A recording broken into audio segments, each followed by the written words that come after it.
২৮ বছর পর কবর খুঁড়ে মিলল অক্ষত মরদেহ। অবাক করার মতো বিষয় হলো, এমনই এক ঘটনার সাক্ষী হয়েছেন চাঁদপুরের ডেঙ্গুরভিটি গ্রামবাসী।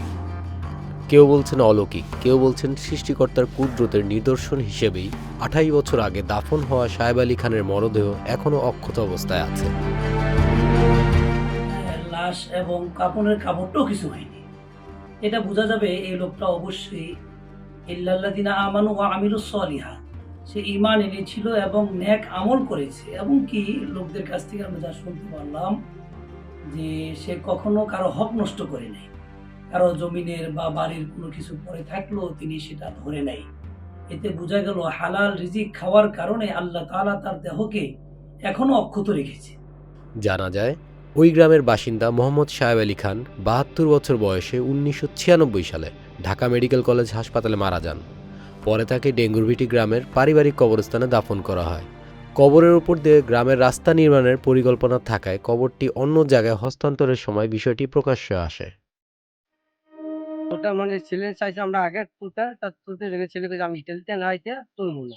তখন ছেলে আসে আওয়ার পর দিয়া আমরা তুই রাস্তার নতুন হইছে, এখানে রাস্তা দিয়ে আমরা সরে অন্ধকে তুলছি। লোকটা খুব ভালো ছিল। কবরটা উঠতে দেই লাশটা ঠিক যেরকম সেরকমই আসছিল, লাশ কোনো ক্ষয়ক্ষতি হয়নি।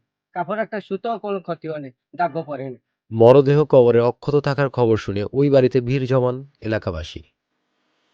ইতালি থেকে আসছে, আইসা আজকা লোকজন নিয়ে জাস্ট এটা কবরটা মুভ করার জন্য, ওনার বাপের লাশটা মুভ করার জন্য গর্ত করছে। গর্ত করার পরে দেখছে যে যেরকম লাশ ঠিক ওই রকমই আছে, একটু ক্ষয়ক্ষতি হয় নাই। কাপড় থেকে শুরু করে যা আছে কোনো কিছুর ক্ষয়ক্ষতি হয় নাই। দেখলাম যে একদম যেমন ছিল ঠিক তেমনই আসছে। পরে মৃত সাহেব আলী খানকে তাদের পারিবারিক কবরস্থানে দাফন করা হয়। কেউ মরেনি। কিছুই হয় নাই। সবাই দেখছে, অনেক জনগণ দেখছে। অনেক জনগণ দেখছে। যে আমার বাবা যেরকম, আমার বাবা নিষ্পাপ ছিল। যেরকমটা সেরকম। কিচ্ছু হয় না। একটা বান্ডা দিলে বান্ডাও শুনাইতে পারিনি। আমি নিজে হাতে ইনশাআল্লাহ আমার বাপের আবার দাফন করব।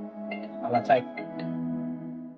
তবে মরদেহের কাফনের কাপড় অক্ষত ছিল, তাই আর খোলা হয়নি। Saifuddin Ahmed, channel I online.